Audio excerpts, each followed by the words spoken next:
podcast del bien común, la economía como medio y no como fin.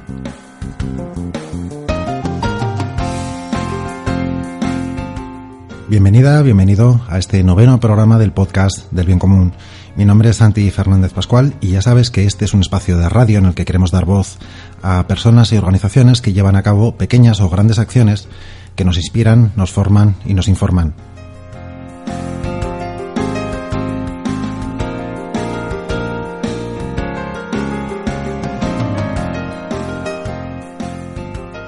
Un podcast con vocación internacional destinado a todos los hispanohablantes del mundo, que como sabes, somos muchos. Antes de comenzar con el programa de hoy, queremos hacerte un anuncio. Como resultado de la auditoría del oyente que últimamente hemos realizado, introducimos una serie de mejoras a partir de este programa número 9. La primera de ellas es que los programas serán monográficos, es decir, trataremos un único tema de forma que sean más fáciles de etiquetar y que, por tanto, encuentres aquellos que sean de tu interés, aquellos temas que te resulten más relevantes. La segunda mejora es que reducimos sensiblemente la duración al tratar un único tema y quizás sea más fácil que convirtamos así pequeños momentos de tu vida en buenos momentos. Programas más cortos, pero también tratando los temas más en profundidad. Una radio un poquito más slow.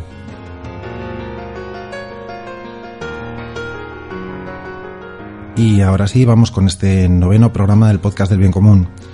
Hoy pensamos que puede ser de especial interés porque en él tratamos la matriz del bien común, una herramienta que une los valores de la economía del bien común con aspectos tangibles y medibles para una mejor gestión de las organizaciones, ya sean empresas privadas, municipios o centros educativos como colegios y universidades. Hablamos de herramientas y de ejemplos de organizaciones concretas que ya están trabajando con este sistema y valores para que, parafraseando a Fernando Savater, no le preguntes a nadie qué debes hacer con tu empresa, con tu organización, pregúntaselo a ella misma. Hola, soy Christian Felber y te invito a que conozcas el podcast del bien común. Estás invitado. Visitamos de nuevo hoy a Fernando Dugo, ya estuvo con nosotros en el programa 3 y hoy volvemos a charlar con él, en este caso de la matriz del bien común. Fernando tiene una amplísima trayectoria en materia de gestión empresarial, fue también auditor de cuentas y actualmente es director y monitor de programas internacionales en la Escuela de Negocios EOI. Por otra parte, es consultor de pymes. Fernando, muchas gracias de nuevo por estar con nosotros. Nada, encantado, Santi. Vamos a charlar un poquito de la matriz del bien común. Vámonos un segundito al principio, Fernando. Esto no es un modelo teórico que fue generado en la cabeza de alguien, ya que junto con Christian Felber participaron unas empresas pioneras que lo ponían en práctica, lo evaluaban, daban feedback y lo mejoraban. ¿Más o menos así fue el comienzo? Sí, efectivamente lo que es el desarrollo de la matriz fue a partir de la idea de Christian Felber, que se reúne con una serie de empresarios pioneros de Austria y entre todos ellos comienzan a elaborar. Se llevaron elaborando el primer modelo aproximadamente un año. Entonces a partir de ahí ha venido varios desarrollos y ahora nos encontramos en la versión ya 4.1 y a punto de salir la 5.0, que esperamos que para el mes que viene, el próximo, podamos ya disponer de ella. La versión 4.1 data más o menos de 2014, ¿verdad? Sí, 2014, efectivamente. Y ahora en 2017 estás a punto de salir la 5.1, ¿has dicho? La 5.0 será. La 5.0, lógicamente. La primera, de acuerdo. Sí. Muy bien. Hace pocas semanas leíamos en Twitter unas palabras de Christian Felber que decía: la clave de la economía del bien común es la matriz del bien común, justo de lo que vamos a hablar hoy. ¿Tú estás de acuerdo con esta opinión, Fernando? Bueno, yo creo que estoy bastante de acuerdo. Después lo que ocurre es que el movimiento es más holístico, entonces entra en lo personal y entra también en el área social, ¿no? Ajá. No solo en el área empresa. De hecho, la matriz la estamos implementando en todas las direcciones, ¿no? O sea que no solamente para empresas, sino la estamos implementando para ayuntamientos, que es un modelo puramente español. La estamos implementando en universidades, se está implementando en departamentos y áreas de ayuntamientos. O sea, que realmente el desarrollo está siendo potentísimo y bueno, y lo que tiene, y es importante, yo creo que nos hagamos un poco referencia, y me voy ahí al dictamen que hizo el Consejo Económico y Social del 17 de septiembre de 2015, sí, donde recoge uno de los principios fundamentales que hemos tenido para desarrollar la matriz, que es que sea, y lo voy a leer para no dejarme ninguno atrás, por la importancia que creo que tiene, que es lo que llamamos los 8 metacriterios, ¿no? Ajá. Y es que sea universal, Uh-huh. que sea medible, que sea comparable entre empresas, que sea comprensible para todas las partes interesadas, que sea público, que sea auditado de forma externa, Uh-huh. que sea obligatorio y que resulten consecuencias legales. Cuanto mejor sea el resultado, pues más bajos sean los impuestos, aranceles, intereses, según el lema, con ética hacia el éxito. Uh-huh. El párrafo lo he leído literalmente del dictamen, y todo eso es muy importante. ¿Por qué? Pues porque en un momento dado podíamos pensar que podíamos tener una matriz distinta pues para un sector industrial, o podíamos tener una matriz distinta para una pequeña empresa. Uh-huh. Y el concepto de que sea universal obliga a que metodológicamente nos cueste mucho más trabajo recoger todos los aspectos y las circunstancias, las características y las singularidades que después tienen cada organización, ¿no? Uh-huh. De acuerdo. Obviamente, si somos capaces de interpretarla y adaptarla a cada uno de estas organizaciones, ¿eh? Uh-huh. Pero sí entiendo que es muy importante que cuando veamos la matriz, veamos todos, la podamos ver igual. Y me da igual que sea un ayuntamiento, o que sea o una empresa pública, o que sea una empresa normal. Claro, etcétera, ¿no? porque no debemos de olvidar que la matriz del bien común de alguna manera es la herramienta práctica en la que se mide cómo una organización contribuye al bien común. Por eso el que sea cuantificable, que sea medible, que sea comparable también, ¿no? Nos quedamos con esa idea. Una cuestión, porque sí. El objetivo es que el consumidor, las personas de a pie, cuando veamos un resultado de una matriz, que como sabéis va de 0 a 1000, y veamos un resultado y vea, lo puedo interpretar rápidamente y con facilidad. De acuerdo. Ese es el objetivo. Una cuestión terminológica para no perdernos. ¿Qué es el balance del bien común y qué es la matriz del bien común? Cuando oímos ambas expresiones. Bien, yo entiendo que las expresiones son lo mismo, estamos hablando de lo mismo. Lo que ocurre es que cuando nos referimos a la matriz, nos estamos refiriendo efectivamente a lo que es la relación que hay entre un eje de ordenada y un eje de abscisas, donde en el eje de abscisas pongo los valores universales, y en el eje de ordenada pongo los grupos de interés que se relacionan con esa organización, ¿no? Uh-huh. Proveedores, financiadores, clientes, etcétera. Cuando nos referimos al balance, nos estamos refiriendo más al concepto de a dónde vamos, cuál es nuestro objetivo, uh-huh. que es relacionar efectivamente una serie de valores con esos grupos de presión. Y entonces, indistintamente utilizamos la expresión balance cuando nos referimos al concepto, y cuando estamos trabajando más de una perspectiva metodológica utilizamos la expresión matriz. De acuerdo. Pues vamos ya entonces sí a hablar del contenido, de la parte más práctica, más pegada a la realidad de esta matriz del bien común. Aunque intentemos ser lo más pedagógicos posible, es recomendable para aquellos que nos escuchan que tecleen en su buscador matriz del bien común 4.1, que es de la que vamos a hablar hoy, y de esa manera pues les será más fácil seguir la entrevista y tus explicaciones, Fernando. Cuando nos encontramos con la matriz, como decías, en columna, vemos los grupos de contacto, que en otros modelos también se llaman stakeholders, y que son de alguna manera que, Fernando, son... Bueno, son todos los grupos con los que se relaciona la organización. Y entonces lo hemos clasificado en 5, que son el grupo de proveedores, el grupo de financiadores, el grupo de empleados, donde también se incluyen a los propietarios, el grupo de clientes y productos o servicios de otras empresas que se relacionan con nosotros, el ámbito social donde se desarrolla la empresa, el entorno donde se desempeñan, ya sea la región, la persona y naturaleza a nivel nacional, local, etcétera, ¿no? O sea, ¿cuál es nuestra relación con el entorno desde la parte más local a la parte más mundial o planetaria, ¿no? Por llamarlo así. En filas tenemos en una primera fila con estos valores humanos que tienen una particularidad, y es que la economía del bien común no trabaja sobre una definición de estos valores, la dignidad humana, solidaridad, sostenibilidad ecológica, justicia social y participación democrática y transparencia. No trabajan sobre una definición, sino que trabajan sobre unos indicadores que son los que se analizan, que son medibles y son concretos, y que se analizan en esta matriz del bien común. De esta manera vemos como cada uno de estos 5 valores está relacionado con los grupos de interés, que es un poco el siguiente paso que vamos a ver, ¿no? Pues si te parece, el primero de ellos es el grupo de contacto de los proveedores. Esto no es novedoso, ya hay otros sistemas de gestión que incorporan también una gestión ética de los proveedores. ¿Cuál es la propuesta de la economía del bien común para la gestión de los proveedores, Fernando? Bueno, la gestión, nosotros en nuestro matriz lo desarrollamos, le damos una puntuación de 90 puntos sobre 1000. Uh-huh. Y lo que hacemos es, lógicamente, trabajar sobre cada uno de esos valores que has señalado tú antes, en los que hemos parametrizado en la importancia de cada uno de ellos en relación con todo lo que es los proveedores. Esto tendría mucho que ver desde la perspectiva organizativa con la trazabilidad uh-huh. que seguimos desde que el producto entra en nuestra organización y qué características tiene esos productos y hasta qué punto nosotros tenemos también una responsabilidad con respecto a qué compramos. Claro, claro. Desde la perspectiva organizativa, ¿no?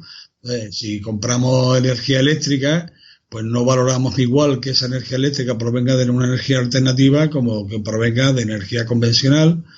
Y entonces, de alguna manera, penalizamos estas segundas, las que son de energía convencional, y favorecemos todo lo que tenga que ver con energías alternativas, por ejemplo, ¿no? Uh-huh. De acuerdo. Eso lo mediríamos en el ítem de sostenibilidad ecológica. ¿De acuerdo? De acuerdo.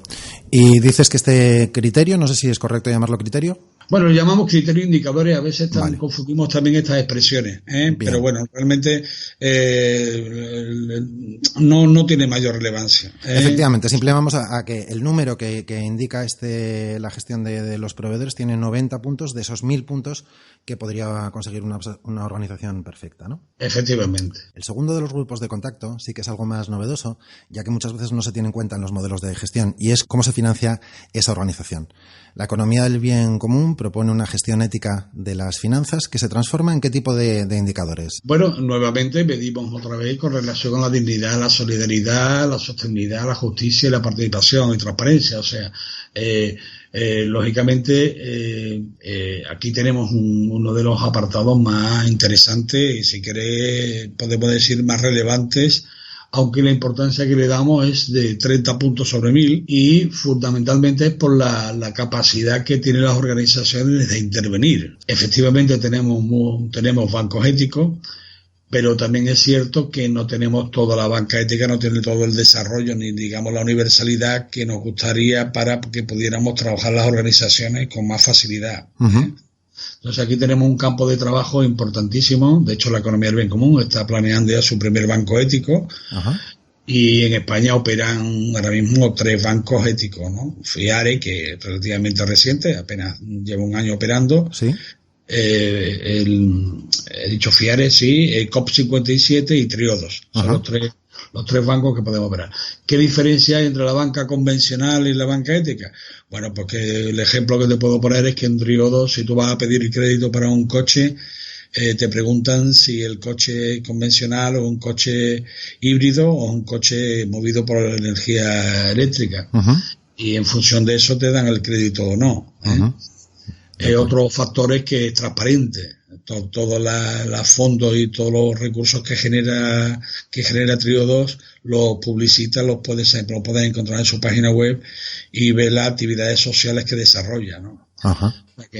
Esta es la gran diferencia que tiene la banca ética con respecto a la banca convencional. Por supuesto, además, no opera nada más que con los mercados normales, mercados convencionales, o sea, me refiero al mercado de empresas, o sus clientes son empresas, pero no operan con los valores ni operan con el mercado financiero. El tercer grupo de contacto es el de los empleados, incluyendo los propietarios. Nos decía hace unos programas el autor de Liderar para el Bien Común, Luis Huete, que el bien común más cercano es el de los empleados. Bueno, desde luego que las ventajas que para una organización tiene que su personal esté integrado en la cultura organizativa y tenga la misma visión que los propietarios, esto es fundamental. Pero bueno, esto lo aporta la economía del bien común, y yo que llevo enseñando a técnicos desde hace muchos años, lo llevamos diciendo de toda la vida. O sea, la motivación intrínseca, si somos capaces de trabajar con la motivación intrínseca de los trabajadores, la organización funciona de otra manera. Entonces, lo que hace sencillamente este comentario que me hace es solamente abundar en esta idea, ¿no? O sea, si tenemos personas que están convencidas y saben a dónde nos dirigimos y comparten esos valores y esos objetivos de la organización, no te quepa la menor duda que la organización va como una bala. De acuerdo. En este grupo de contacto, algunos de esos aspectos en los que se miden, en los que se materializan los valores, son la calidad del puesto de trabajo, el reparto justo del volumen de trabajo, la promoción del comportamiento ecológico entre las personas que están empleadas, el reparto justo de la renta y la democracia interna y la transparencia.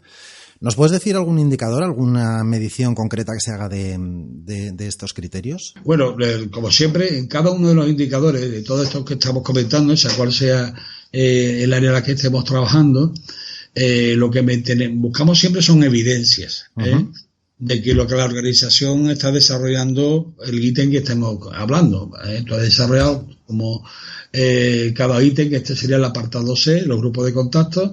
Los dividimos en C1, C2, C3, C4 y C5, y estos a su vez los subdividimos. De forma que en el caso concreto de toda la matriz estamos hablando de casi 68 subcriterios en los que está dividido el análisis que hacemos, ¿no?, de la matriz. O sea, un análisis bastante exhaustivo.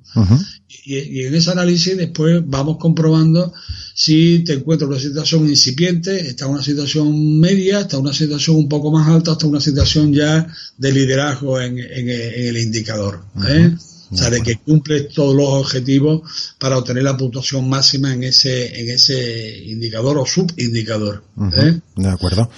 Claro, aquí van desde, un tema que está muy de moda y que podemos analizar es la distancia que hay entre el sueldo más bajo y el sueldo más alto de la organización, que le llamamos el factor 7, el factor 10, el factor 20, en función de la diferencia salarial que hay entre si es 7 puntos de diferencia entre el más bajo y el más alto. Si es 20 puntos, pues sería el factor 20, ¿no? Ese ejemplo que nos acabas de poner sería una medición para el factor C4, quien esté viviendo la matriz del bien común ahora mismo, que se llama reparto justo de la renta, ¿verdad? Sería una manera de medir ese criterio, ¿verdad? Correcto. Por cierto, que la economía del bien común aquí tiene una propuesta. Bueno, la economía del bien común lo que propone es que se vote, los países, los pueblos soberanos voten cuál es esa diferencia máxima, pero sí que hacen una propuesta de que hay una limitación, ¿verdad? Sí, efectivamente. Nosotros nos movemos incluso en la banda del factor 20.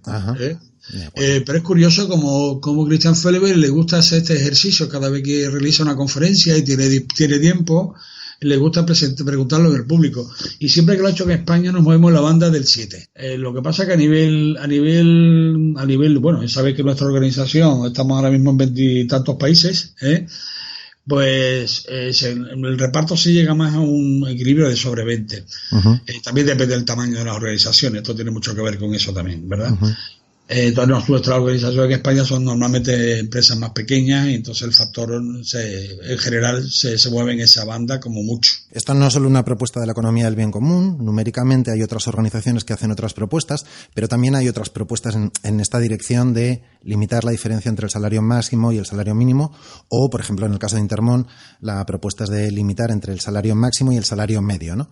Pero en todo caso poner un poco coto a ese reparto justo de la renta, que sería este criterio. Claro, es que lo estamos encontrando, con que parece mentira, pero que en Estados Unidos la diferencia puede ser de 450, ¿no? O sea, que en el mercado financiero, con respecto a los salarios que hay en la parte más baja de una organización, y los salarios más altos son de 450, de 400, de 300, con lo cual que hablemos nosotros de 7 o que hablemos del salario bajo con el salario más alto, o que lógicamente estamos hablando de algo que es mucho más sensato que esa diferencia salarial es de 400. Yo no alcanzo a comprender cómo una persona puede ganar esas cifras de millones. ¿Cuánto vale esa persona, no?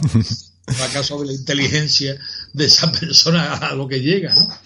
Y por otro lado, ¿cuánto vale los servicios que al final necesitamos, que son, como es el cuidado de mayores, de enfermos, etcétera, etcétera, y qué valor se le está dando en esta sociedad, ¿no? Ocupados por puestos muy poco cualificados y, sin embargo, algo que es para nosotros muy importante y, sin embargo, que tiene muy poco valor en esta sociedad, ¿no? Efectivamente. Bueno, tú sabes que este es el juego fundamental del ABC, o sea, que el bien común, cuando hablamos de no maximizar beneficios, sino de maximizar el tamaño de las organizaciones para que sean más eficaces y bueno, y en un entorno más local y un entorno en el que todos los trabajadores se desempeñen a gusto y tengan más libertad de, digamos, de movimiento con respecto a la organización de su propia vida, ¿no? De que se puedan marchar a las 7 de la tarde a su casa. Estas cosas lo vemos de otra manera, completamente distinta, evidentemente. Otro grupo de contacto que está muy presente en todas las organizaciones, incluso las más tradicionales, es la atención a los clientes como grupo de contacto, los productos y servicios que generamos y otras empresas con las que nos relacionamos, ¿no? ¿Qué se mide en este criterio? ¿Cómo se buscan los valores de la ABC en relación a los clientes, productos y servicios? Bueno, pues en términos generales, lo que hablamos también, uno de los principios básicos de la ABC es la cooperación y colaboración. Y cuando hablamos de esto, nos referimos fundamentalmente a dos grupos de contacto, como es proveedores y clientes. O sea, siguiendo esa transversalidad de la relación natural de la empresa, ¿eh? Entonces, con los clientes no me vale tampoco cualquier cliente, sino también tenemos que tener un poco en cuenta con qué clientes trabajamos, ¿eh? Y cómo podemos establecer relaciones de confianza y de cooperación, ¿eh?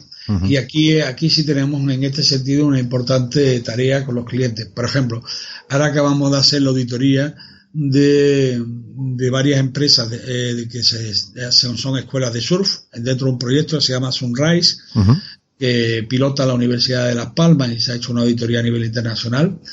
Bueno, y entonces en estas escuelas de surf, el hecho de que los clientes que las atienden, que son atendidos, por parte de las escuelas, el hecho de que ellos le transmitan su valor de la ecología, su valor de la naturaleza, su cariño por ella, que los coffees que le dan sean también con productos ecológicos, y toda esta transmisión pues es muy importante, ¿eh? Entonces hacemos una tarea muy importante con nuestros clientes también de concienciación con respecto a todos los valores, ¿no? Que hablamos en particular con los valores ecológicos en el ejemplo que estoy poniendo, ¿no? Muy bien, pues el análisis entonces de las necesidades reales de nuestros clientes, no solo de vender un producto, sino de cubrir unas necesidades pues relacionadas con estos valores, como por ejemplo la sostenibilidad ecológica que comentas, ¿no? El grupo de contacto último, el grupo E, sería la comunidad en la que esa organización desarrolla su actividad, más o menos, Fernando, el ámbito social. Yo creo que la parte donde más podemos intervenir, evidentemente, es en lo local, en nuestro entorno local. Si una empresa en nuestro entorno local puede ayudar a un grupo de minusválidos de la localidad, puede ayudar a un grupo de chavales para que mejoren su educación vial, me da igual que sea vial, ecológica, o en cualquier dirección, que coja a los adolescentes y le transmita cultura. O sea, todo este desarrollo a nivel local es mucho más posible, es barato, es asumible por parte de las organizaciones, ¿eh? Pero no podemos tampoco olvidar el efecto sobre la naturaleza a nivel planetario y la importancia que seamos un grupo más impulsor y gestor de los humos y de los ruidos y de todo este tipo de cosas que empiezan por lo pequeño y llegan a lo más grande, ¿no? Y tenemos también trabajo. Dentro del grupo de contacto del ámbito social hay también 5 indicadores con sus diferentes puntuaciones. El último de ellos es transparencia social y participación en la toma de decisiones. ¿A qué hace referencia este indicador, Fernando? Pues hace referencia a nuestra aportación como organización dentro de lo que son la toma de decisiones en la localidad, ¿eh? Y ahí evidentemente también podemos influir, o sea, porque nuestros valores, si los ponemos sobre la mesa en un ayuntamiento, en un municipio, a través de las asociaciones que se crean y que ya existen en todos los municipios, si influimos también sobre ellas para que exista mayor participación, evidentemente todos mejoraremos. La economía del bien común aprende del tradicional enfoque de la responsabilidad social corporativa y sabe diferenciar aquellas cosas que están bien hechas en una organización y premiarlas con puntuación, pero también es plenamente consciente de que es posible hacer cosas bien y hacer cosas mal por nuestro entorno, por nuestra comunidad. Así que esta matriz del bien común se cierra con una serie de criterios negativos que miden exactamente ¿qué, Fernando? Bien, el criterio negativo pensamos en las grandes organizaciones fundamentalmente que desarrollan cosas que de forma natural tenemos nosotros claras, como es la evasión de impuestos, por ejemplo, como es el impacto medioambiental en los ecosistemas, como es las compras hostiles de compañías, como es el quebrantamiento de las normas internacionales de la Organización del Trabajo. Estas fundamentalmente nos referimos a las grandes compañías, que son las que realmente intervienen a este nivel, ¿no? Uh-huh. Entonces lo que hacemos es penalizarlas, porque el objetivo de la matriz, como ya sabemos, es que el consumidor vea cómo el comportamiento ético de una organización, y a partir de ahí decida si su acto de compra es un acto de compra para favorecer entidades que se mueven con estos valores, uh-huh, o sencillamente, como sucede un poco ahora, las organizaciones que les sale más barato funcionar sin ética, pues consiguen llegar a los mercados, controlar los mercados y conseguir que sus precios sean más baratos, y consecuentemente pues consiguen adelante, ¿no? Y además dejan caer a las pequeñas que, bueno, que con su comportamiento ético no pueden ser competitivos en precios, ¿no? Así que con esta matriz del bien común tenemos directamente un modelo de gestión de una organización, una forma de hacer un balance de la actividad de esa organización, pero también tenemos algo importante, que es que el consumidor demanda habitualmente cómo ser un consumidor responsable. Muchas veces queremos ser consumidores responsables, pero ¿cómo nos podemos investigar este producto, este servicio o esta empresa, de qué manera contribuyen o no al bien común? La matriz del bien común también tiene relación con este objetivo, ¿no?, para consumidores. Sí. O sea, a mí no me gustaría dejar de pasar la diferencia que tenemos con la tradicional responsabilidad social corporativa, ¿sí?, en la que realmente coincidimos en cuanto a valores, sí, pero vamos más allá en cuanto a objetivos y a metodología. Uh-huh. La responsabilidad social se ha fundamentado principalmente en devolver a la sociedad parte del beneficio que se obtiene de ella, uh-huh, antes de centrarse en el objetivo de maximizar la creación de valor compartido para los propietarios, accionistas y todos los grupos que hemos comentado anteriormente. Uh-huh. Y este es el motivo porque desafortunadamente un número considerable de empresas ha reducido su actividad de responsabilidad social a actividades o meramente filantrópicas o comunicación de marca. A lo largo del podcast ya nos han visitado y hemos manejado esta matriz del bien común y los resultados para conocer 3 organizaciones. Ética Patrimonios, que en ese momento estaba en proceso de consultoría, pero sí conocimos la matriz a través de Subética Ecológica. Nos fuimos a su página web, conocimos la matriz y pudimos hacer preguntas sobre la organización y también sobre una adaptación de la matriz a los municipios. Entonces charlamos con el Ayuntamiento de Miranda de Azán, que también tiene publicada su matriz del bien común. ¿Nos recomendarías alguna otra organización, alguna otra empresa en la que pudiéramos ver la aplicación de esta matriz del bien común? Bueno, ahora mismo hemos pasado la matriz a el barrio de Horta, en Barcelona, que tiene 200.000 habitantes. Se acaba de publicar los resultados, los podéis ver en internet. Uh-huh.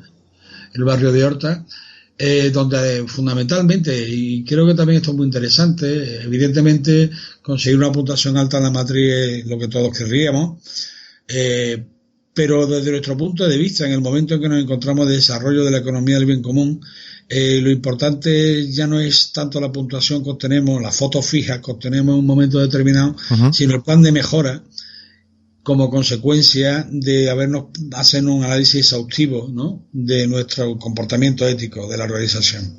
Claro. Entonces, el plan de mejora que han sacado en Horta alcanza 150 puntos, que son los que los propios vecinos han decidido que son los puntos interesantes para ellos. Entiendo que esto es muy importante, porque esto significa un plan de trabajo a 3 años, que ya se han planteado esos objetivos, y bueno, que el propio ayuntamiento tenga constancia y conciencia de dónde los vecinos creen que hay que mejorar, ¿no? Uh-huh. Con respecto a empresas concretas, ha citado a Subética Ecológica, que obtuvo una de la puntuación más alta, de hecho, que se ha obtenido de todas las organizaciones en Europa, y bueno, como a ella tenemos otras compañías, Garabeca, el Grupo Sanas de Madrid, que es un grupo que ahora mismo lo comportan ya casi 80 organizaciones, uh-huh, y otras entidades que podemos tener como empresa pública, que ahora mismo acaba de publicar el informe la empresa de vivienda de Zaragoza, de la Diputación de Zaragoza. Bien, esto es solo un indicador de por dónde vamos. Hay muchas compañías que no se auditan, aunque se pasan su balance y se hace la consultoría, pero entienden que como los beneficios sociales que reportaría la auditoría no los tenemos todavía implementados, aunque afortunadamente el que haya ya más de 20 municipios en España, municipios me refiero a municipios importantes, ¿sí?, y ya han aplicado las cláusulas sociales, o están aplicándolas en sus concursos públicos, las cláusulas sociales, este es el primer paso para que en un momento posterior se reconozca la auditoría del bien común como una herramienta de medición de esta ética y pueda ser utilizada y valga como un referente a la hora de estas contrataciones públicas que no podemos olvidar que representan más del 60% de la economía, ¿no? Entonces, bueno, esperamos que esto, estamos trabajando, por ejemplo, nosotros con el Ayuntamiento de Sevilla para ayudar a las empresas que se realicen en la consultoría y la auditoría, si no de forma gratuita, sí con una importante ayuda financiera para que se puedan pasar. Y así estamos trabajando ya en bastantes comunidades. La Comunidad Valenciana acaba de publicar una orden también de subvención tanto para economía social como para la economía del bien común expresamente, también en esta dirección, tanto de apoyo a jornada, difusión, como también a investigación y, por supuesto, a apoyo a las consultorías y auditorías, ¿no? En un modelo de economía de mercado, que no deja de ser el que sigue proponiendo la economía del bien común, ahí no hay variación, las empresas tienen un papel muy importante como agente de cambio en sus comunidades y con sus trabajadores. ¿Cuántas empresas a nivel global, en esos más de 22 países que tú decías, pueden estar trabajando bajo este modelo de gestión? Bien, yo creo que estamos en torno a más de 500 empresas. Muy bien, es un buenísimo indicador para saber que hay muchas empresas ya que creen y lo llevan a la práctica la idea de que pueden mantener a sus trabajadores, a sus accionistas, etcétera, etcétera, ofrecer un buen producto para la sociedad y ser una organización rentable que contribuya a ese bien común. Muy bien, pues Fernando Dugo, más o menos hemos tenido una panorámica de esta matriz del bien común. Visitaremos las empresas que nos ha recomendado para ver cómo en la práctica se miden estos indicadores y no sé si para finalizar podrías invitar a algunas personas, algunas organizaciones que nos estén escuchando a implantar este modelo porque obtendrían ¿qué beneficios? Bueno, quiero comentar que todas las auditorías que realizamos y las consultorías de Semilla 2 Grupo PIR, como el resultado final, siempre es un informe que acompaña a la matriz, porque la matriz en principio quedaría un poco coja con respecto a la información general de la empresa. Entonces lo que se trabaja en la consultoría y en la auditoría es que se haga un informe completo y la matriz, que ya da los indicadores y los números, ¿no? Toda esta información es publicable tanto por la empresa como por nosotros en nuestras páginas web y en el uso que le demos a esa información. Y en el código QR que incorporaría los artículos de estas compañías vendría tanto una referencia a la matriz como al informe para que pudiera entrar los detalles de esa matriz, ¿vale? De acuerdo. Quería que quedara claro porque cualquiera puede encontrarla en el momento que tengamos. Ahora mismo tenemos la página web totalmente en cambio, pero creo que en unos días, o diría días, sí, que la podamos tener operativa, porque le hemos hecho una transformación radical y entonces incorporaremos toda esta información que es pública. Te preguntaba que cómo animarías a empresas, a organizaciones que nos estuvieran escuchando a implantar este modelo como forma de gestión. Cuando he hecho conferencias y he comentado este asunto, se han acercado al final algunas personas de organizaciones cercanas a nosotros, como son pertenecen a la economía social, ¿no? Y me decían, nos hacía falta no solamente que le estábamos haciendo las cosas pues como creíamos que teníamos que hacerlas, pero nos viene muy bien tener una herramienta de medición, ¿no? Claro. De cómo lo estamos haciendo y dónde podemos mejorar, ¿no? Claro. Y le ocurre mucho a entidades como las cooperativas. La cooperativa es una entidad, un sistema jurídico que de forma natural incorpora la mayoría de estos valores lo incorpora en el ADN directamente, ¿no? Pero también lo incorporan las pequeñas empresas, pequeñas empresas de 3, 4, 5 trabajadores, consultores de ingeniería, consultores de arquitectura. Todas estas pequeñas organizaciones que son ahora mismo muy horizontales y que tienen un personal de alta cualificación, incorporan directamente la mayoría de estos valores, Entonces, lo que sí deberían de pensar en que la unión hace la fuerza, en que el incorporarse a este movimiento nos ayudaría a todos y además obtendríamos todos ventajas de tipo colaborativo y cooperativo. Muchas gracias, Fernando, por compartir tu tiempo y conocimiento. Seguiremos en contacto para conocer más empresas, más organizaciones que vayan trabajando bajo este modelo. Pues encantado, Santiago, muchas gracias. Hasta pronto. Nos podéis escuchar en el blog de nuestro podcast, podcastdelbiencomún.blogspot.com, donde os dejamos más información y enlaces sobre los temas comentados en los programas. Si prefieres suscribirte, puedes hacerlo en YouTube, y si tienes la aplicación gratuita de iVoox, también podrás escucharlos o descargarlos en tu móvil.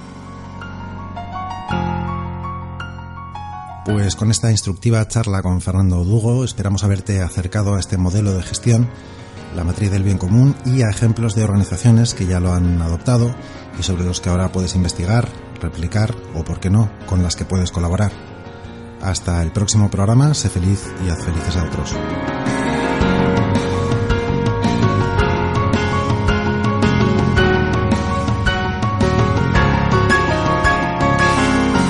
¿Te imaginas una economía para todos? El podcast del bien común.